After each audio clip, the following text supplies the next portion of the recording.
স্বাগত সম্পাদকীয়তে আমি ওমর ফারুক। ছাগলকাণ্ডে ফেঁসে যাওয়া মতিউর রহমানের পর দুর্নীতির অভিযোগে একই প্রতিষ্ঠান এনবিআরের প্রথম সচিব কাজী আবু মাহমুদ ফয়সালের স্থাবর ও অস্থাবর সম্পদ জব্দ করার নির্দেশ দিয়েছেন ঢাকার জ্যেষ্ঠ বিশেষ জজ আদালত। দুর্নীতি দমন কমিশন দুদকের অনুসন্ধানে দেখা গেছে এনবিআরের এই কর্মকর্তা প্রায় ১,০০০ কোটি টাকার অবৈধ সম্পদ অর্জন করেছেন। ছাগলকাণ্ডের সূত্রে রাজধানীর মোহাম্মদপুর এলাকায় সাদিক অ্যাগ্রো ফার্মের অনিয়মও সামনে এসেছে। অভিযান চালিয়ে দুটি খামারের অবৈধ অংশ ভেঙে দিয়েছে ঢাকা উত্তর সিটি কর্পোরেশন ডিএনসিসি। বিরোধীরা বলছে দুর্নীতিতে ছেয়ে গেছে দেশ।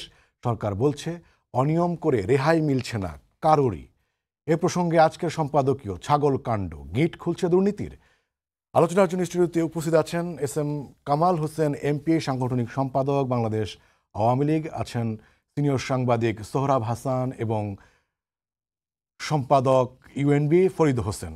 দর্শক, আপনারাও আলোচনায় অংশ নিতে পারেন, এজন্য আপনাদের ফোন করতে হবে টেলিভিশনে দেখানোর নম্বরে। এছাড়া ফেসবুকের মাধ্যমেও আপনাদের মন্তব্য এবং প্রশ্ন রাখতে পারছেন। আলোচনা শুরুর আগে আমরা দেখে নিচ্ছি প্রধান শিরোনামগুলো।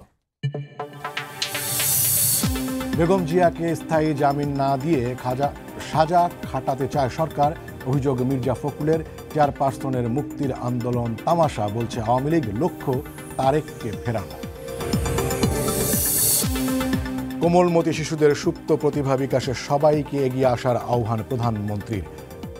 প্রাথমিকের সময় বেড়ে হবে 2 বছর, পুষ্টিকর বিস্কুট দেওয়ার নির্দেশ। তিস্তা মহাপরিকল্পনা ঘিরে অঘোষিত প্রতিযোগিতায় চীন ভারত। দিল্লিতেই ভরসা ঢাকার। পররাষ্ট্রনীতিতে ভারসাম্য বজায় রাখছে বাংলাদেশ, জানালেন মন্ত্রী। বেরিয়ে আসছে সাদিক অ্যাগ্রোর থলের বিড়াল। খালের জায়গায় হাট সমান ফার্ম। পদবীর দাপটে গাজীপুরে মতিউরের অঢেল সম্পত্তি। 2 সপ্তাহ পর নরসিংদীতে জনসম্মুখে প্রথম স্ত্রী লায়লা। এবং একের পর এক আসামি ধরলেও এমপি আনার হত্যার কারণ নিয়ে এখনো অন্ধকারে ডিবি। ব্যবসায়িক ও রাজনৈতিক দ্বন্দ্ব আমলে নিয়ে চলছে তদন্ত। ফয়সাল ও মোস্তাফিজুর রিমান্ডে। আপনাদের তিনজনকে স্বাগত জানাচ্ছি আমাদের আজকের আলোচনায়। আমরা একসময় শুনতাম যে বিভিন্ন ঘটনায়, বিভিন্ন অনিয়মে চুনোপুটিরা ধরা পড়ে। আমরা বলতাম যে রাঘব বোয়ালরা কোথায়। এখন যাদের নাম আসছে তারা কি রাঘব বোয়াল, বা এরা রাঘব বোয়ালরাই কি এরাই যে রাঘব বোয়াল, সেটা কি আমরা কখনো ভেবেছিলাম কিনা? এর পাশাপাশি যেই প্রসঙ্গটি আমি আমার তিনজনের কাছেই জানতে চাই, সেটি হচ্ছে যে এই সরকারের আমলেই এই দুর্নীতিগুলো হয়েছে। অন্তত বেনজির আহমেদের যে তথ্যগুলো জানা যাচ্ছে তাতে এটাই বোঝা যাচ্ছে যে এই সরকারের আমলে উনি যে দুর্নীতিগুলো করেছেন, সম্পদ অবৈধভাবে অর্জন করেছেন, সেটা এই সরকারের আমলেই হয়েছে। আবার এটাও সত্য, এই সরকারের আমলেই ওনাদের বিরুদ্ধে তদন্ত হচ্ছে, খবর বেরিয়েছে, ব্যবস্থা নেওয়া হচ্ছে। আমার যেটা প্রশ্ন সেটা হচ্ছে যে এই ঘটনার প্রেক্ষাপটটা কি আমরা কি খুশি হব, আমরা কি সাধুবাদ জানাবো, নাকি আমরা আতঙ্কিত হব? আমি প্রথমেই ফরিদ ভাই, আপনাকে দিয়ে শুরু করতে চাই। দেখুন, আপনাকে ধন্যবাদ। একটা তো অবশ্যই খুশি হওয়ার ব্যাপার আছে।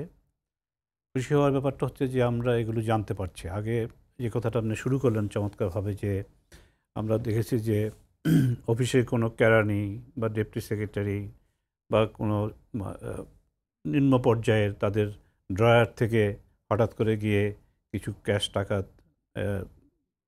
দুর্নীতি দমন কমিশন বলুন, পুলিশের অন্যান্য সংস্থা বলুন, নিয়ে আসে এবং সেগুলো দেখিয়ে দুর্নীতি বিরোধী অভিযানের একটা, আমরা তখন সবসময় বলতাম যে এরা তো চুনোপুটি ব্যাপার, তারা সাধারণ ঘুষ খায় এবং সেগুলো ড্রয়ারে রাখে। এগুলো নিয়ে নানান গাল গল্পও আছে।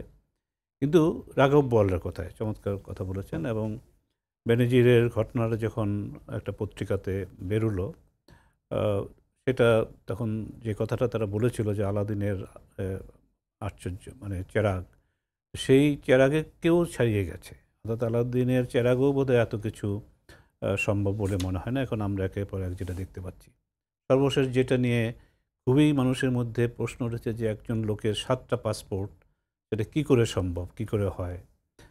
যদি তার প্রয়োজনটা কেন ছিল সেটা বড় কথা না, কিন্তু কিভাবে সেটা হয়। তারপরে মতিউরের ঘটনা ঘটল, যেভাবে হোক ছাগলকাণ্ড, যদিও একজন ফেসবুকের পোস্টের থেকেই কিন্তু এই জিনিসটা জি। এসছে, এবং ছাগলটার ব্যাপারে এসছে, এবং কার পুত্র সেটা যখন বেরিয়ে আসছে তখন আমরা এই জিনিসগুলো জানতে পেরেছি। আপনি আরেকজন, আমরা একের পর এক দেখতে পাচ্ছি জি। এনবিআর এর আরও এবার আছে এনবিআর প্রথম সচিব আছে ওনার নাম এসেছে এবং এবং ১,০০০ কোটি টাকা পুলিশের কর্মকর্তাদের মধ্যেও আরও আছে। এবং গতকাল আমরা দেখেছি যে আমাদের পুলিশ কমিশনার আইজিপি নিজেও বলেছেন যে আহ, অবৈধভাবে সম্পদ অর্জনের ক্ষেত্রে পুলিশ কর্মকর্তারা কে কোথায় জড়িত এটা জানার জন্য তারা তদন্ত করছে। কাজে এগুলো তো আগে আমরা জানতাম না, এবং এই পদক্ষেপগুলোর কথা জানতাম না। এই যে পদক্ষেপগুলি নেওয়া হচ্ছে, যেমন বেনজিরের দুর্নীতি দমন কমিশনের দিক থেকে পদক্ষেপ নেওয়া হয়েছে, যদিও দেরিতে আমরা মনে করছি। আদালত থেকে তার সম্পত্তি ক্রোকের নির্দেশনা দেওয়া হয়েছে। মতিউরের চাকরি এনবিআর থেকে সরিয়ে তাকে ওএসডি করা হয়েছে, এবং তার বিরুদ্ধে আরও মামলা করারও প্রস্তুতি নেওয়া হচ্ছে বেনজির এবং এদের বিরুদ্ধে। কাজে এগুলো হচ্ছে আমরা মনে করি যে যেই কারণেই হোক, সোশ্যাল মিডিয়া হোক, গণমাধ্যমেই হোক, তাদের কারণেই আমরা এটা জানতে পারছি। এবং আমরা একটা জিনিস মনে হচ্ছে যে সাধারণত যেটা মনে করা হতো যে এগুলো শুরু হলে একটা পরে আর সেগুলো কিছু আগায় না এবং চুপচাপ হয়ে যায়। তার কারণ অনেকেই মনে করতেন যে হয়তো রাজনৈতিক পর্যায়ে হস্তক্ষেপ করে সেগুলোকে বন্ধ করে দেওয়া হচ্ছে। কিন্তু আমরা এখন দেখছি যে এই ক্ষেত্রগুলোতে কোনো রাজনৈতিক হস্তক্ষেপ এখনও পর্যন্ত যেগুলো যাতে না হয় সেগুলো করার কোনো পদক্ষেপ দেখছি না। আরেকটা উল্লেখযোগ্য দিক হচ্ছে, আপনি লক্ষ্য করুন যে পার্লামেন্টে, সংসদে শুধু বিরোধী দল নয়, এখানে সরকারি দলের শীর্ষস্থানীয় সদস্যরাও কিন্তু এখানে সমালোচনা করছেন, তারা প্রশ্ন তুলছেন, এমন কেউ কেউ এমনও বলছেন যে এই যে আমলাদের দুর্নীতি, এই দুর্নীতিটা একটা যেন প্রাতিষ্ঠানিক রূপ নিয়ে নিচ্ছে। তো এই যে ঘটনাগুলো, এবং তারা নিজেরাই বলছেন। এমন আজকে পার্লামেন্টে আমি দেখলাম যে প্রাক্তন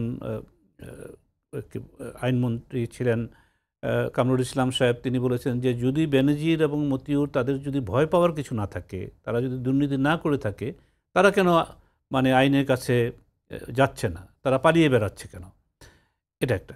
কিন্তু আরেক দিকে মানুষের একটু হতাশার ব্যাপার আছে, যেটা হচ্ছে যে তারা পালিয়ে গেল কেমন করে। এখন ধরেই নেওয়া হচ্ছে যে তারা বাংলাদেশে নেই।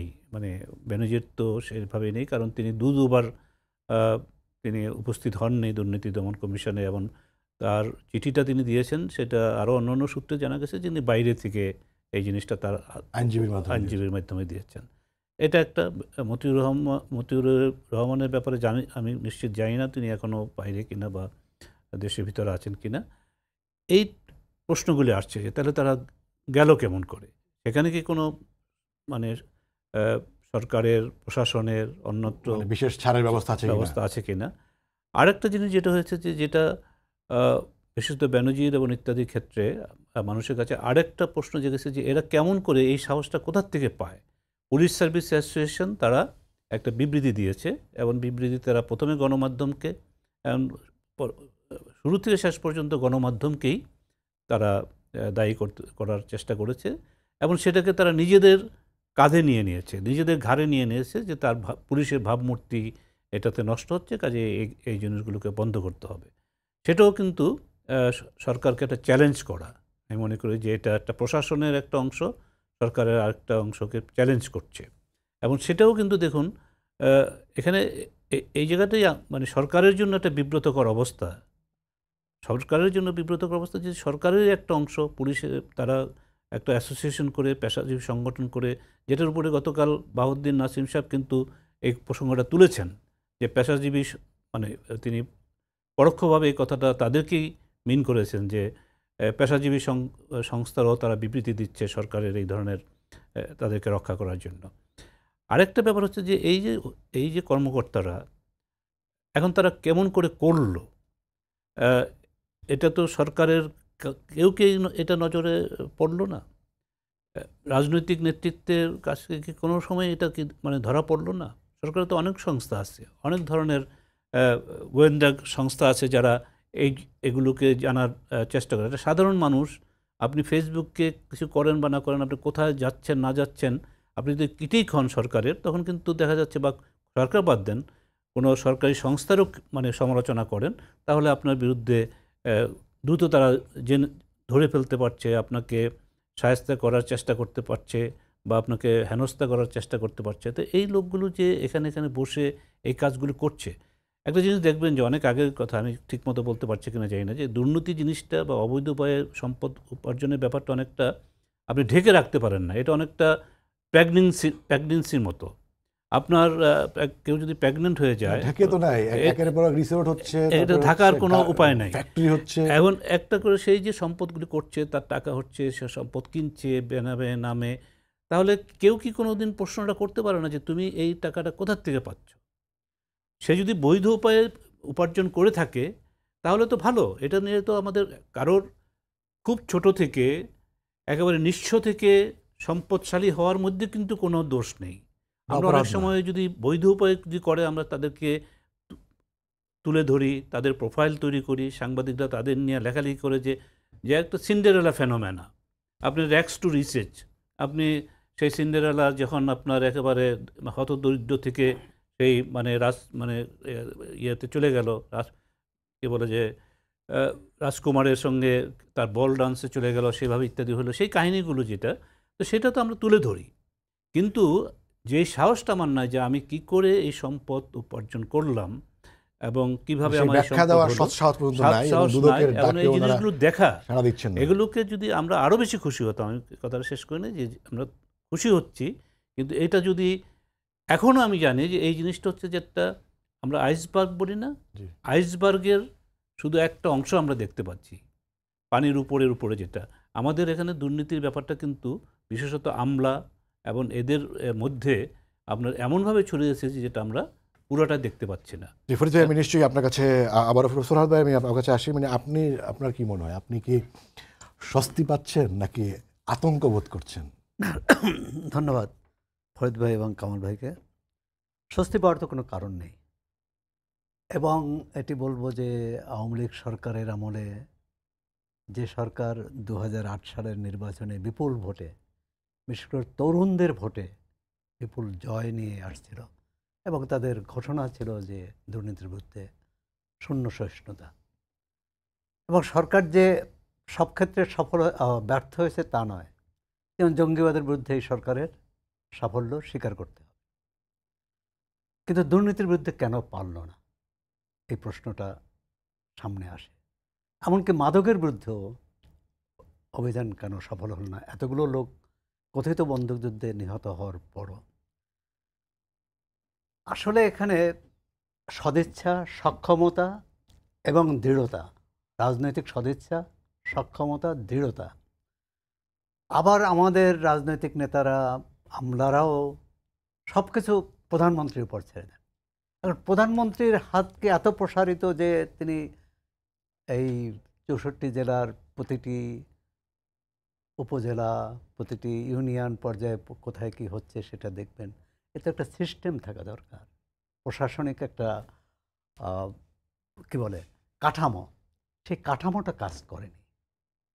আওয়ামী লীগ ক্ষমতায় আসার প্রধান 3টি ভিত্তি ছিল: বিএনপির বিরুদ্ধে দুর্নীতির অভিযোগ, বিএনপির দুর্নীতি হয়েছে, সন্ত্রাস এবং জঙ্গিবাদ। মানুষ কিন্তু আশা করেছিল যে আওয়ামী লীগের আমলে এগুলো বন্ধ হবে, বন্ধ না হলে অন্তত কমবে। আর শুরুটা কিন্তু খুব খারাপ হয়নি। 9, 10, 11 যদি দেখেন, এক ধরনের শৃঙ্খলা ছিল, কিন্তু পরবর্তীকালে শৃঙ্খলাটা ভেঙে গেছে। কামাল ভাই মাননীয় সংসদ সদস্য আছেন, তিনি বলতে পারবেন কেন ভাঙলো।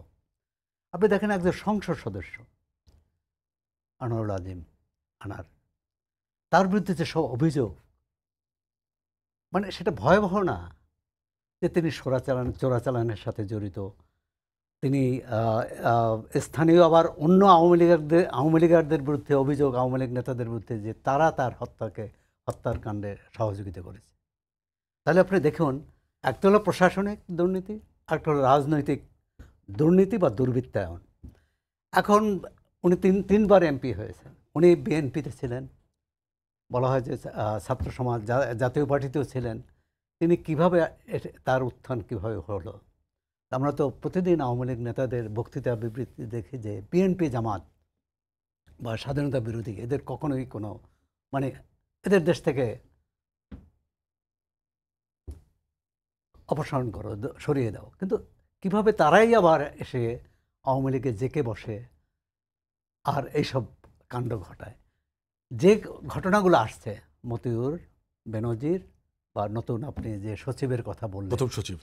আচ্ছা, এটি হচ্ছে ব্যক্তির দুর্নীতি হলে, ধরুন একজন যদি বেনজির তৈরি হয় তার বিরুদ্ধে কিন্তু লড়াই করা যায়, কিন্তু এটা সিস্টেমেটিক যদি হয়, এই যে বিশেষ করে যেসব সংস্থার সাথে জনসেবার রাজস্ব, জাতীয় রাজস্ব বোর্ডের সাথে হলো দেশের সম্পদ আহরণের, আপনি রাষ্ট্র কীভাবে চলবে সেটি বলা যায় যে সেই সম্পদের একটা আগার, সেই সম্পদ হেফাজতকারী তারা জনগণের সম্পদ যারা হেফাজতকারী তারা যদি এরকম নানাভাবে, এবং মতিউর সম্পর্কে আরও সাবেক বিএনপির সাবেক চেয়ারম্যান তিনি বই লিখেছেন, তিনি টেলিভিশনেও বলেছেন যে তিনি নাকি, তার বইয়ে আছে, আমি বইয়ের কথা বলছি, তিনি কিবরিয়া সাহেবের বেডরুমে যেতেন, তিনি সাইফুর রহমানের বেডরুমে যেতেন, সাইফুর রহমানের স্ত্রী বিয়োগের পর তার কবরস্থানে গিয়ে কান্নাকাটি করেছেন।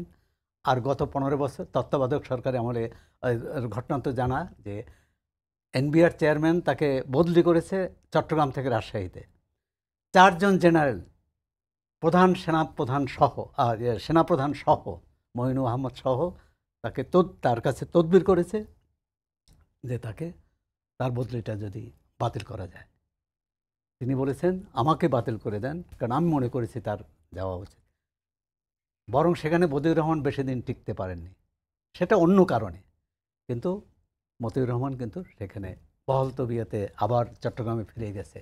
আমি বলছি এই সরকার যখন ক্ষমতায় আসলো তখন এই গিটগুলো খুলছে বলে মনে হয় কিনা, কিন্তু এখন তো তার বিরুদ্ধে ব্যবস্থা, যেই মতিউর রহমানকে বদলি করা যাচ্ছিল না, হ্যাঁ তার বিরুদ্ধে এখন তদন্ত হচ্ছে, ওনাকে হ্যাঁ যদি বলেন যে পালিয়ে যেতে হচ্ছে, কিন্তু যেভাবে আসছে, আপনি যে সূচনায় যে বললেন এনবিআর এর সদস্য যদি এটা হয়, বাংলাদেশ ব্যাংকের সোনালী ব্যাংকের তিনি পরিচালক ছিলেন, তিনি আপিল রাজস্ব বিভাগের যে আপিল বোর্ড তার প্রধান ছিলেন।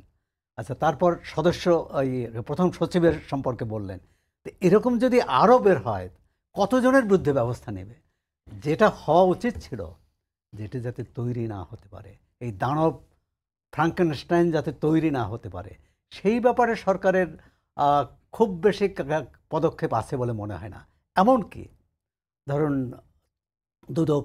দুদক সম্পর্কে দুদক নড়ে চড়ে উঠেছে, এটা ঠিক, কিন্তু কোনো কোনো ক্ষেত্রে তো দুদককে থামিয়েও দেওয়া হয়, কোনো ক্ষেত্রে দুদক চাইলেও পারছে না। এরকম তারা যে স্বাধীনভাবে করতো, বিএনপির আমলে দুর্নীতি হয়নি তা না, দুর্নীতি হয়েছে, এবং আওয়ামী লীগ সেই দুর্নীতি জনগণের সামনে প্রকাশ করে জনগণের সমর্থনও নিয়েছে। এখন আরেকটি যে ভয়ের বিষয়, সেটি হচ্ছে যে কোনো রাষ্ট্রে, গণতান্ত্রিক রাষ্ট্রে বা স্বৈরতান্ত্রিক রাষ্ট্র, দল, প্রশাসন, সরকার মানে নীতি নির্ধারক, আইনসভা, বিচার বিভাগ এবং নির্বাহী বিভাগ এটি আলাদা থাকে। কিন্তু আমাদের এখানে ক্ষমতাসীন দল এবং প্রশাসন একাকার হয়ে গেছে।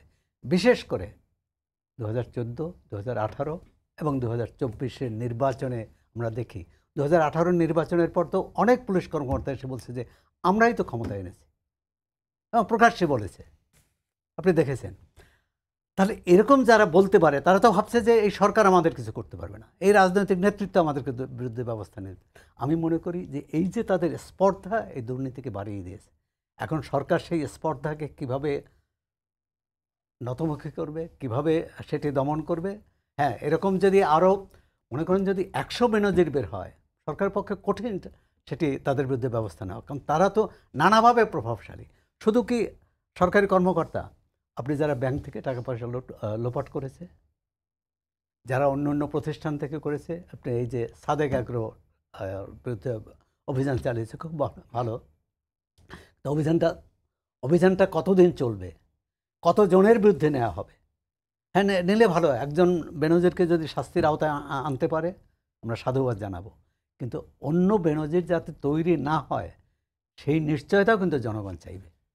জি, Kamal Hossain MP, S M Kamal Hossain MP, আপনার কাছে জানতে চাই সেটি হচ্ছে যে মানে রাজনৈতিক সদিচ্ছা আছে কিনা সেই সন্দেহ পোষণ করা হয়েছে, এবং যেই ইস্যু স্লোগানকে সামনে রেখে আপনারা মানে আওয়ামী লীগ সরকারে এসেছে, মানে সেই প্রধান ইস্যুকে নিয়েই আপনাদেরকে এখন মানে প্রশ্নের মুখে পড়তে হচ্ছে, সেটা আসলে আপনাদের জন্য কতটা স্বস্তির? দেখ, আপনাকে ধন্যবাদ, দুজন বিজ্ঞ আলোচক, দুজনকে ধন্যবাদ জানাই, দর্শক শ্রোতাদের। দেখেন, প্রশাসনের কয়েকজন লোকের দুর্নীতির খবর প্রকাশিত হওয়ার পর তাদের বিরুদ্ধে দুদক ব্যবস্থা নেয়। কখন প্রকাশিত হয়েছে? যখন তারা চাকরিতে নাই। আমি এখন যারা আছেন চাকরিতে আছেন, আমার দুই একজন আছে, আমার দেন যে আমাদের দেশে সংবাদপত্র কি, নিউজ মিডিয়া কি, এটা দেশের গণতন্ত্রের দর্পণ। ক্ষমতা থাকা, বেনজির ক্ষমতায় থাকা অবস্থায় কিন্তু কেউ কথা বলেনি। খালি সরকার তো যখন বলছে, সরকারের চোখে যখন এটা এসেছে, সরকার তাকে বিন্দুমাত্র ছাড় দেয়নি। না শুধু গণমাধ্যমে আসলেই চোখে আসে না, একটা লোক, আমি আপনার বলি, আপনি এইখানে বসা আছেন, জি, আমি কিভাবে বুঝবো আপনি কাজ করতেছেন, ভালো কাজ করতেছেন, মানে প্রশাসন ভালোভাবে চালাচ্ছেন, আপনার বিরুদ্ধে অভিযোগ নাই, আপনি যে এখানে এই মাধ্যমে যে আপনি অনিয়ম করতেছেন, দুর্নীতি করতেছেন, আপনার চেহারা দিয়ে কী বুঝবো? যদি সেইটা প্রকাশিত হওয়ার পর যদি সরকার তার বিরুদ্ধে ব্যবস্থা নেয়, এমনি চাকরি অবস্থায় যখন প্রকাশিত হয়েছে সরকার কিন্তু ব্যবস্থা নিয়েছে। শেখ হাসিনার সরকার সদিচ্ছা আছে, সততা আছে, সাহসী পদক্ষেপ নিতে পারে। এটি বঙ্গবন্ধুকে হত্যা করার পর আর কেউ পারেনি, সবাই আপোষ করেছেন। এই পুলিশ ডিপার্টমেন্টেই তো আমি 3 জনের নাম বলতে পারি যারা দাপটের সাথে হাওয়া ভবনের ছত্রছায়ায় প্রশাসনকে পরিচালিত করেছেন, পুলিশ প্রশাসন দুর্নীতি করেছেন, কোনো ব্যবস্থা নেয়নি। পত্রিকায় লেখালেখি হওয়ার পর, পত্রিকায় আসার পরেও কোনো ব্যবস্থা নেই, কারণ তখন রাষ্ট্রীয় পৃষ্ঠপোষকতায় দুর্নীতি হয়েছে। আমি দেখেন, আমি শতভাগ দুর্নীতির বিরুদ্ধে, দুর্নীতিবাজদের বিরুদ্ধে, কিন্তু কোনো দেশই শতভাগ দুর্নীতিমুক্ত করতে পারে, কিন্তু দুর্নীতিকে জিরো টলারেন্সে আনার জন্য বঙ্গবন্ধু তনয়া ঘোষণা করেছেন, চেষ্টা করেছেন, দুর্নীতিবাজকে প্রশ্রয় দিচ্ছেন। এক্ষেত্রে আপনি বলতে পারেন টাকা অতীত টাকা পাচার হয়েছে, টাকা যে পাচার হয় না আমি অস্বীকার করি না। এই যে টাকাগুলো আপনি বলবেন মানে এখন যেটা মানে যেই আকারটা দেখা যাচ্ছে, 1000 কোটি, শত শত একর, বিঘা, এইটাকে আপনার কি মনে হয়? আপনি আজ থেকে আমি আজ থেকে 15 বছর আগে 1 কোটি টাকা যদি কেউ দুর্নীতি করতো, সেইটা এখন 100 কোটি টাকা। আপনি বেনজির জায়গা যা জমি কিনছে, সেখানে 15 বছর আগে জমির দাম ছিল যা, সেখানে জমির দাম এখন তার 100 গুণ বৃদ্ধি পেয়েছে। আপনি ঢাকার শহরেই দেখেন না 15 বছর। আমি যেটা মনে করি, সোহরাব ভাই যেটা বলছিলেন যে আপনার রাষ্ট্রের বিভিন্ন প্রতিষ্ঠান সব রাজনীতির সাথে একাকার হয়ে যাওয়ার কারণে, না এটা সোহরাব্বার দৃষ্টিতে মনে হচ্ছে, মানে ওনার দৃষ্টিতে ভুল মনে হচ্ছে কিনা? সোহরাব্বার দৃষ্টিতে এইটা ভুল প্রমাণিত, যেটা মনে হচ্ছে এটা কি ভুল? না, সোহরাব ভাই যেটা মনে করেছে এটা ভুল। কেন? আমি মনে করি রাষ্ট্র, প্রশাসন আর দল এক হয়নি। প্রশাসন প্রশাসনের মতো চলছে, এখানে দল দলের মতো চলছে। আওয়ামী লীগ প্রশাসন নির্ভরশীল দল না। প্রধানমন্ত্রী তার দেশ পরিচালনা করার জন্য, হ্যাঁ, দেশ পরিচালনা করতে হলে তো ডিসিএসপি, সচিব লাগবেই। তারা তাদের মতো করে সরকারের কার্যক্রম পরিচালনা করবে। দলের দায়িত্ব হচ্ছে সরকারের উন্নয়নের কর্মকাণ্ড তুলে ধরা, দুর্নীতির বিরুদ্ধে কথা বলা, সন্ত্রাসের বিরুদ্ধে জনমত তৈরি করা, জঙ্গিবাদের বিরুদ্ধে জনমত তৈরি করা, সরকারকে সহযোগিতা করা। মাননীয় প্রধানমন্ত্রী বঙ্গবন্ধু সরকারের পক্ষ থেকে যে উন্নয়নের কর্মসূচি দেবে, মানুষের মুক্তির লক্ষ্যে যে কর্মসূচি দেবে, যে কাজগুলো করবে দেশের জনগণের কল্যাণের জন্য, আমাদের দলের দায়িত্ব হচ্ছে সেই কর্মসূচিগুলো সঠিকভাবে বাস্তবায়িত হচ্ছে কিনা জনগণের সামনে তার সুফল তুলে ধরতে হবে। আপনার কি মনে হয় যে এই যে আমলাদের বিভিন্ন মানে সামরিক বেসামরিক যে ভাইরে ওনাদের যে দুর্নীতি এটা কেন হচ্ছে কি আমি মনে বলছি হয় খালি আপনার? আমলারা দুর্নীতি করতেছে না, অন্যরাও না না করছে। আমি আমলা সাংবাদিকদের ভিতর দুর্নীতিবাজ নাই, হ্যাঁ আছে। আমি রাজনীতিবিদদের দুর্নীতিবাজ নাই, আপনি কি কয় সিভিল প্রশাসনের ভিতর দুর্নীতিবাজ সব নাই, জায়গায় আছে। পুলিশ এটা কি প্রশাসনের বেড়েছে নাকি কমেছে? আপনি ব্যবসায়ীদের ভিতর দুর্নীতিবাজ কামাল ভাই, নাই। আপনার মতে কি মনে হয় এটা কি বেড়েছে না কমেছে? আমি মনে করি যে দুর্নীতি বাড়া কমানোর বিষয় না, বাড়ার কমার কোনো বিষয় নেই। দুর্নীতি আগেও আমি তো মনে করি আগের চেয়ে আমি আজকে আপনার একটা উদাহরণ দিই, আমাকে সোহরাব ভাইদের পত্রিকায় আছে যে সেই সময় দুর্নীতি কেমন। দেখেন আজ থেকে 15 বছর আগে বিশ্বব্যাংক টাকা ফেরত দিছে, ওনাদের পত্রিকার হেডলাইন। আপনি জনগণের 20,000 কোটি টাকার 439 প্রকল্প হদিস নাই, সেই সময় 20,000 কোটি টাকা, আর এখন সেটা কত কোটি টাকা, 100,000 কোটি টাকা হবে। টাকার বিলম্ব দেখলি তো মনে হবে আগের সাথে দুর্নীতি বাড়ছে। আগে মানে পত্রিকা যে আপনার এখানে 11,000 কোটি টাকা লুটপাট এক বছরে হতো, পত্রিকার হেডলাইন আপনি দেখতেছিলেন, আমি দেখাইতে পারি। তাহলে আজকে যদি বছরে তো তাহলে লুটপাট হওয়ার কথা, তা আমি মনে করি 100 গুণ বেশি। সেটা কি হচ্ছে? হ্যাঁ, এ বলে দুর্নীতি হচ্ছে না, প্রকল্প বড় হচ্ছে, দুর্নীতি হচ্ছে না না, বলা হচ্ছে যে এটা যে ফরিদ ভাই যেটা বললেন যে এটা হচ্ছে যে টিপ অফ আইসবার্গ, মানে হিমশিলার হচ্ছে আপনার চূড়াটা দেখা যাচ্ছে, এর আমি নিচে যে কত আছে এটা ভাবাই আমি যাচ্ছে না। যখন বলি যে 100 টাকা শুনলে তো মানুষ বলে যে 100 টাকার দুর্নীতি কোনো দুর্নীতি নাকি, কিন্তু স্বাধীনতার পর 100 টাকার দুর্নীতি আজকে 1 কোটি সমান দুর্নীতি।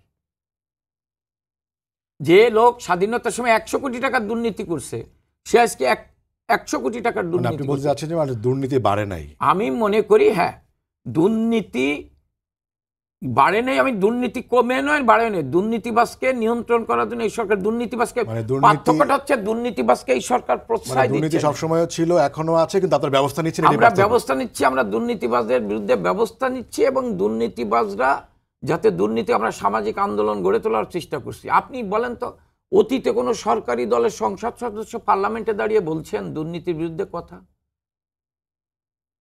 আমরা বলি দুর্নীতির বিরুদ্ধে কথা, যে দুর্নীতিমুক্ত বাংলাদেশ কথা বলা লাগবে কেন? আপনারা তো দুর্নীতির বিরুদ্ধে কথা বলে না, না, ক্ষমতায় আসছেন। না না দুর্নীতি আপনি যে আপনারা তো আপনি- ব্যবস্থা আপনারা করবেন না। আমি আপনারা তো আমি যেটা বলি সংসদে বলে না, বলার কথা এখন না। আপনারা যদি মনে করেন যে আপনারা কানাডাতে আছেন, এটা তো বাংলাদেশ, বঙ্গবন্ধু দুর্নীতির বিরুদ্ধে অবস্থান নিয়েছিলেন, বক্তৃতা বিএনপির বলেছিলেন। সময় তো এটা বাংলাদেশই ছিল। না না, বিএনপির দুর্নীতি রাষ্ট্রীয় পৃষ্ঠপোষকতা হইতো। মানে এখন রাষ্ট্রীয় পৃষ্ঠপোষকতা হচ্ছে না। বিএনপির মূল নেতা যে সে নিজেই হাওয়া ভবন তৈরি করে দুর্নীতি করত, দুর্নীতিবাজদের প্রশ্রয় দিত, চাঁদাবাজদের প্রশ্রয় দিত। এখন যদি কোনো এমপি চাঁদাবাজকে প্রশ্রয় দেয়, চাঁদাবাজি করে, রেহাই পায় না। জি, কারণ আমি নিশ্চয়ই আপনার কাছে আবারও আসবো। ফরিদ ভাই এবং সোহরাব ভাই, আমি দুজনের কাছেই এই অভিনয় প্রশ্ন রাখতে চাই যে গণমাধ্যমকে আসলে কাঠগড়ায় দাঁড়া করানো হয়েছে। কামাল ভাই যেমনিভাবে বলেছেন, ওবায়দুল কাদের সাহেবও কিছুদিন আগে বলেছেন যে গণমাধ্যম কেন লেখে নাই, ক্ষমতায় থাকতে কেন ওনারা যখন দায়িত্বে ছিলেন তখন কোনো লেখে নাই। মানে এইটা তো অন্যায় হচ্ছে না আমার মতে, অন্তত আমার মতে, যে এটা কি অন্যায় হচ্ছে যে গণমাধ্যমকে কাঠগড়ায় দাঁড়াতে হচ্ছে, এবং আরও অনেক ইস্যুতেই কি গণমাধ্যমকে একসময় কাঠগড়ায় দাঁড়াতে হবে না? ফরিদ ভাই। না, দেখুন, এটা একটা বাস্তবতার ব্যাপারে আপনাকে অবশ্যই মানতে হবে। সেটা হচ্ছে যে আমাদের এখানে এই যে কথাটা বললেন যে ক্ষমতায় থাকা অবস্থায় সেখানে দায়িত্বে থাকা অবস্থায় কেন লেখে নেই লেখা হয়, সেটা লেখা হওয়ার যে পরিবেশটা প্রয়োজন, সেই পরিবেশ নিয়ে একটা ব্যাপার আছে।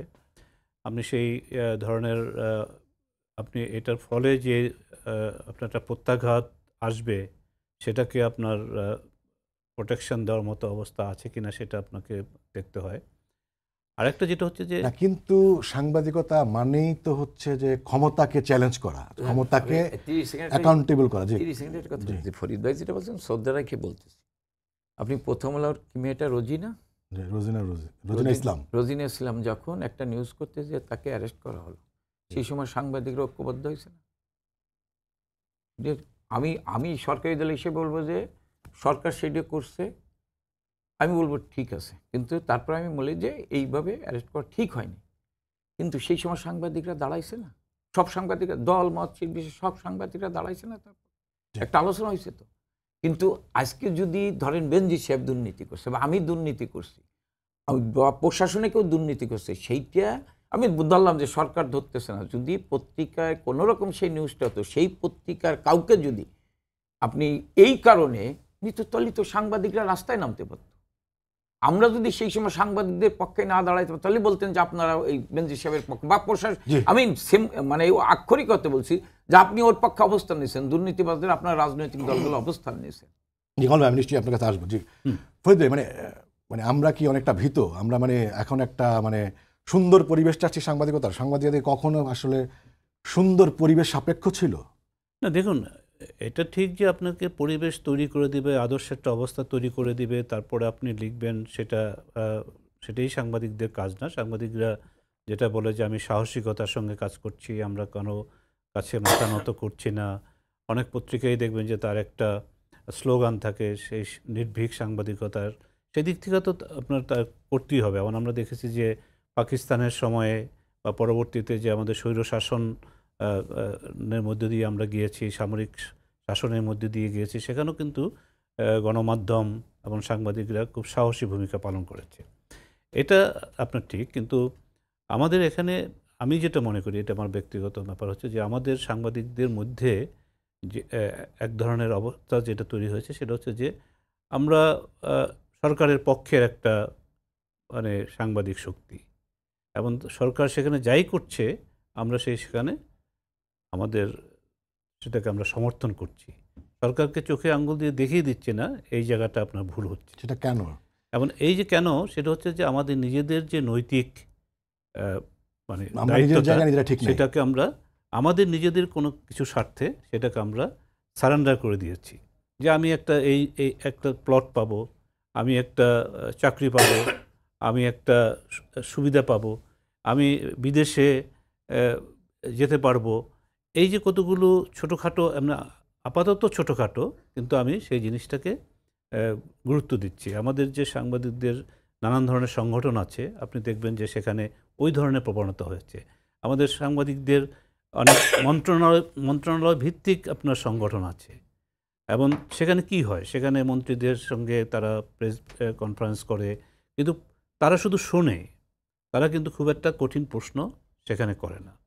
এবং আপনি এই কথা প্রসঙ্গে আমি বলি যে আমাদের এই জায়গাটার মধ্যে আমরা পিছিয়ে গেছি।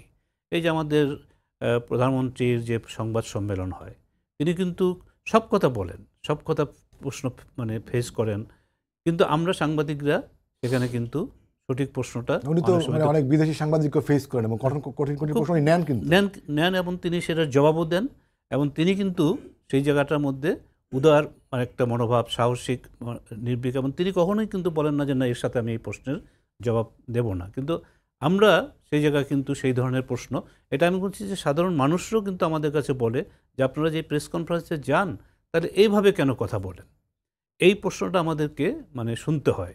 কাজে আমরা এখান থেকে কিন্তু বেরিয়ে আসতে পারি। আমাদের বর্তমান প্রধানমন্ত্রী, তার সঙ্গে তার রাজনৈতিক জীবনের শুরু যেখান থেকে এসে দীর্ঘদিন একসঙ্গে তার সঙ্গে সফর করেছি, তাকে দেখেছি, সামনের থেকে দেখেছি। আমি যখন মিশনেও ছিলাম 4 বছর, তখনও দেখেছি তার সরকারি পর্যায়ে কোনো প্রশ্নের ব্যাপারে তার কিন্তু কোনো ভয়ভীতি নেই যে আমি এই প্রশ্নটা জবাব দিতে পারবো না। তিনি ভালোবাসেন প্রশ্নের জবাব দিতে, কিন্তু আমরা সেটা পারছি না, কারণ আমাদের মধ্যে একটা ক্ষয়, সেখানে নৈতিক অবস্থার মধ্যে একটা কিন্তু দুর্বলতা চলে আসছে। এটা একটা। আরেকটা হচ্ছে যে আমাদের সংবাদপত্রের যে মালিকানাটা, গণমাধ্যমের মালিকানাটাও কিন্তু একটা বড় সমস্যা। কারণ আমি যে কাজটা করব, মালিক সেটা হয়তো দেখবে যে তার ব্যবসার ক্ষতি হবে, তার হয়তো ওই প্রশাসনের সঙ্গে যে কাজটি আছে সেই কাজটি করতে কাজ ব্যাহত হবে। তো কাজে তার স্বার্থের সংঘাত, সে কিন্তু তখন তার সেই রিপোর্টার যদি সেই ধরনের রিপোর্ট নিয়েও আসে, আমি নিজে জানি এরকম বেশ কয়েকটা অনুসন্ধানী রিপোর্ট এসছে যেগুলো সে তার পত্রিকায় বা টেলিভিশনে, পত্রিকায় ছাপাতে পারেনি, টেলিভিশনে প্রকাশ করতে পারেনি, সেই ঘটনাও আছে। কাজেই এটা সামগ্রিকভাবে আপনাকে এই জিনিসটা দেখতে হবে, দৃষ্টিকোণটা একরকমের না। আমরা নিজেদেরও কিছু দায় আছে, আমাদের সরকারের, আমরা যেমন একটা সময় সেটাও একটা আমাদের জন্য একটা প্রভাব ফেলেছে, ডিজিটাল সিকিউরিটি আইন ছিল, যেটা এখন সাইবার সিকিউরিটি আইন হয়েছে, সেটাও আমাদের সংবাদপত্রের স্বাধীনতার ক্ষেত্রে অনেক ভয়ভীতির পরিবেশ তৈরি করেছে, এবং সেটাও আমাদেরকে অনেক ক্ষেত্রে পিছিয়ে দিয়েছে গণমাধ্যমকে। কিন্তু এগুলো কাটিয়ে ওঠানোর জন্য যে কাজটা করা দরকার, এটা শুধু বাংলাদেশে না, এই ধরনের বাধা বিপত্তি বাইরেও আছে, এমনকি ভারতেও আছে। আপনি দেখবেন যে সেগুলোকে কাটিয়ে ওঠার জন্য যে সাহস নিয়ে, যে নৈতিক মনোবল নিয়ে আমাদের আগানো দরকার, কাজ করা দরকার, সেটা আমি যে ঘটনাগুলি বললাম সে কারণে করতে পারছি। ফরিদ ভাই, আপনাকে ধন্যবাদ। সোহরাব ভাই, মানে সাংবাদিকতা কাঠগড়ায়, আমি বিষয়টি মনে করি না। প্রথমত সাংবাদিকতা যদি কাঠগড়ায় থাকে, এরা পুরো রাষ্ট্রই কাঠগড়ায়, সরকারও কাঠগড়ায় থাকার কথা। কারণ রাষ্ট্রের সংবাদ মাধ্যমের প্রতি, যে সংবাদ মাধ্যমকে বলা হয় চতুর্থ স্তম্ভ, তখন তো শুধু সংবাদপত্রই ছিল, সে কারণে সংবাদপত্রের কথা বলা হতো। রাষ্ট্র কিভাবে তাকে দেখে, মূল্যায়ন করে। কারণ ভাই যথার্থই বলেছেন যে রোজিনা ইসলামের ঘটনা যখন ঘটলো, তাকে যেভাবে হেনস্থা করলো স্বাস্থ্য মন্ত্রণালয়, এবং সেই হেনস্থার বিরুদ্ধে সাংবাদিকরা দাঁড়িয়েছিল। সাংবাদিকরা আরও একটি ব্যাপারে দাঁড়িয়েছিল এবং ঐক্যবদ্ধভাবে সব দলমত নির্বিশেষে সাগররুনি হত্যার মামলার বিচারের দাবিতে। সেটি কিন্তু আজকে কত বছর, কতবার 106 বার না কতবার তদন্ত কর্মকর্তারা সময় নিয়েছে। এটি কি হতে পারে? মানে বাংলাদেশের আইনশৃঙ্খলা রক্ষাকারী বাহিনী এত অদক্ষ বলে মনে করি না যে তারা এই একটি হত্যাকাণ্ডের রহস্য উদ্ঘাটন করতে পারে না, যারা জঙ্গিবাদকে নির্মূল করতে পারে, যারা মৌলবাদী শক্তির বিরুদ্ধে কঠোর অভিযান চালাতে পারে। আসলে রাষ্ট্র কি চায়? রাষ্ট্র মানে সরকার, ক্ষমতা। তো ক্ষমতা যদি সংবাদপত্রের স্বাধীনতা চায় তাহলে স্বাধীনতা ভোগ করবে, যদি না চায় খুব কঠিন। এখন তাহলে জুলিয়ান অ্যাসেন্স হতে হয়। ক্ষমতা তো কোথাও চায় না, নাকি চায়? আচ্ছা, আমি বলি, কামাল ভাই প্রায়, জানি না আজকে আছে কিনা, কামাল ভাই কিন্তু যে কোনো টিভি টকশোতে প্রথম আলো 2001 থেকে 6 পর্যন্ত যেসব সংবাদপত্র, যেসব খবর বের হতো দুর্নীতি, আজকেও একটি বলেছেন, হ্যাঁ, এটি নিয়ে আসতেন। আবার আজকে যারা বিএনপির নেতা, তারাও কিন্তু এই আমলে 2009 থেকে 2024 পর্যন্ত যে আওয়ামী লীগ সম্পর্কে দুর্নীতি, সন্ত্রাসের যে খবর, সেগুলো নিয়ে আসে। আমি তো মনে করি এটা সংবাদ মাধ্যমের সাফল্য, যে যারা যখন বিরোধী দলে থাকে তারা সংবাদ মাধ্যমকে তাদের বন্ধু মনে করে, কিন্তু ক্ষমতায় থাকতে বন্ধু মনে করে না। যদি এটা নির্বিশেষে হতো, বঙ্গবন্ধু ব্যক্তিগতভাবে কিন্তু এই কাজটি করতেন, যে বন্ধু মনে করতেন। তার 3 জন, মানে তার 4/4 যে সাংবাদিক, আব্দুল গফর চৌধুরী, এবিএম মুসা, ফয়েজ আহমদ ফয়েজ এবং কি বলে এমআর আক্তার মুকুল, এর মধ্যে 3 জনই ছিলেন তখন যে তার রাজনীতির মত পথের বিরোধী, কিন্তু তাদের সাথে ব্যক্তিগত সম্পর্ক, তাদের গণভবনে ডেকে নিয়ে তাদের সাথে একদম সংক্ষেপে বলবেন, এখন সাংবাদিকদের কোনো দায় নাই? এখন সাংবাদিকদের দায় নাই? না, অবশ্যই দায় আছে। আমি বলছি, এখন সাংবাদিকরা, আপনি সমালোচনা করে প্রধানমন্ত্রীর কার্যালয়ে প্রবেশাধিকার পাবেন না, তখন সেক্ষেত্রে আপনি কিভাবে সমালোচনা করবেন? আপনার তো সেখানে যাওয়ার কোনো অধিকার নেই। আচ্ছা, অন্য যে কোনো বিষয়ে, আমি ব্যক্তিগত বিষয়ে বলতে চাই না, মানে আমি বলছি যে রাষ্ট্র কিভাবে সমালোচনা শুনতে চায়। গণতন্ত্র হলে সমালোচনা শুনতে হয়, এবং সমালোচক যে ক্ষমতার বন্ধু, সরকারের বন্ধু, এটা সরকারকে বুঝতে হবে। যদি না বোঝে তাহলে এরকম হবে। আপনি আমি আপনাকে সময় দিতে পারছি না, একদমই শেষের দিকে চলে আসছি। আমি মনে করি দৃষ্টিভঙ্গি, রাষ্ট্র যদি চায় তাহলে সংবাদ মাধ্যম তার দায়িত্ব পালন করতে পারবে, আর যদি না চায় তাহলে ফরিদ ভাই যে কথা বলছেন যে দুর্বলতা তো আছেই। এখন পদবীর দুর্বলতা থাকলে সাংবাদিকতা হবে না। সুরাব ভাই, আপনাকে ধন্যবাদ। কামাল ভাই, মানে রাষ্ট্র চায় না বলে আজকে গণমাধ্যম কাঠগড়ায়। সুরাব সাহেব যে পত্রিকায় আছেন, এই পত্রিকাটা আজকে বাইর করেন, সরকারের বিরুদ্ধে কি লাগছে। সরকার তখনই মানে আইনের আশ্রয় নেয়, যেমন সাভারে একটি মিথ্যা তথ্য দিয়েছিলেন প্রথম সরকারের ভাবমূর্তি ক্ষুণ্ণ করার জন্য। হ্যাঁ, দুর্নীতি, আমি এস এম কামাল দুর্নীতি করছি, আমি সত্য তথ্য হলে পত্রিকায় ছাপাবে। কিন্তু আমি মনে করি বঙ্গবন্ধু আচ্ছা, তনয় 10 সেকেন্ড। আমি শেষ করব সাভারে- না সাভারে না 10 না সেকেন্ড না না না নিচ্ছি, 10 সেকেন্ড এখন কোনো আপনি 10 সেকেন্ড নিচ্ছিলেন। বাইসিলে আমি আপনি আপনি প্রথম না না না আমি বলে শেষ বলছেন করতে এই কারণে। আমি শেষ করতে কান না, ওটা আপনি মিথ্যা যেটা খবর ছিল না। না না এটা ছিল যে আমার না। হাতের স্বাধীনতা চাই। না না না মিথ্যা করে একটা বাচ্চা ছেলের ছবি ছিল, মিথ্যা খবর না, তাই কি ওটা একটা বাচ্চা পরে প্রথমে সেটা উড্ড করছিল, আপনার মনে আছে? আমি তো মিথ্যা তথ্য দিচ্ছি না। আজকে বাংলাদেশে মিনিট খানিক সময় আছে, আমি শেষ করব। বঙ্গবন্ধু তনয় জননেত্রী শেখ হাসিনা প্রধানমন্ত্রী হওয়ার পর সংবাদপত্রের যে স্বাধীনতা হয়েছেন, আমি মনে করি বঙ্গবন্ধুর হত্যার পরে কেউ এই স্বাধীনতা দেয়নি। এবং বঙ্গবন্ধু তনয়ের আমলেই আজকে আপনার প্রায় 32টি টেলিভিশন অন এয়ারে আছে, পত্রিকার সংখ্যা তো কয়েকশো, দৈনিক পত্রিকার, এবং সরকারের বিরুদ্ধে কথা বলতে পারেন আপনি। প্রতিদিন টকশোতে সরকারের বিরুদ্ধে যেভাবে তির্যক সমালোচনা করছে, আপনি যেভাবে সামাজিক যোগাযোগের মাধ্যমে সরকারের বিরুদ্ধে বলেছেন যে মিথ্যা তথ্য- বেনজির সাহেব যখন দায়িত্বে ছিলেন তখন সংবাদ মাধ্যম লেখে নাই, আপনার কি মনে হয় কেন লেখে নাই? আমি মনে করি এটা লেখেনি, হয়তো কেউ সেই সংবাদপত্র আপোষকামিতার জায়গায় চলে গেছে। ওই যে যেটা বললেন, আজকে মানে টার্গেট তো বেনজিন না, আমাদের কিছু কিছু পত্রিকার সম্পাদকদের টার্গেট হচ্ছে শেখ হাসিনা। শেখ হাসিনার সমালোচনা করবে, কিন্তু আমি এস এম কামাল দুর্নীতি করছে আমার বিরুদ্ধে লিখবেন, আমার সাথে যদি ভালো সম্পর্ক থাকে। আমার বিরুদ্ধে লিখবে না। আমি কোন জায়গায় আছি, ধরেন সরকারের মানে কোন একটা গুরুত্বপূর্ণ জায়গায় আছি, রাজনৈতিক উদ্দেশ্য প্রণোদিত নিউজ করতেছে, আমি মোটিভেশন মোটিভেশন নিউজ করেন। সব গণমাধ্যমে আমি বলি না, তো আমি সব গণমাধ্যমের কথা বলতেছি না, কিছু কিছু গণমাধ্যম তো মোটিভেশন নিউজ করতেছে। আপনি হ্যাঁ আমার বিরুদ্ধে লিখতে পারেন, তথ্যপত্র। আমি যদি মনে করি যে আমার বিরুদ্ধে আজকে এই সময় টিভি এই মিথ্যা তথ্য দিচ্ছে, আমি আদালতে যাব যদি মনে করি, কারণ সে তো আমার বিরুদ্ধে তথ্যপত্র নিয়েই তো নিউজ করবে।